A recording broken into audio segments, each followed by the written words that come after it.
বিহারে দেশের প্রধানমন্ত্রী নরেন্দ্র মোদীর মাকে নিয়ে কুরুচিকর মন্তব্যের প্রতিবাদে বুধবার সোনামুড়ায় বিজেপির দক্ষিণ জেলা কমিটির উদ্যোগে এক বিক্ষোভ মিছিল অনুষ্ঠিত হয়। মিছিল শুরু হয় সোনামুড়া মন্ডল অফিসের সামনে থেকে এবং শহরের প্রতিটি প্রধান সড়ক দিয়ে পরিক্রমা করে এই মিছিল গিয়ে শেষ হয় কংগ্রেস ভবনের সামনে।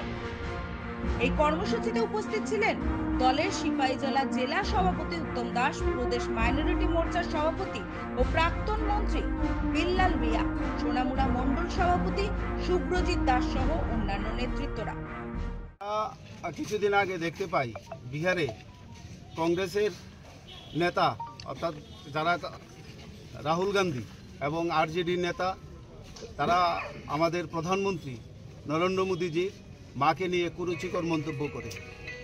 আমরা তার জন্য আজকে আমাদের এই সিপাহীজলা জেলার সাউথে আমরা একটা বিক্ষোভ মিছিল আমরা সংগঠিত করি।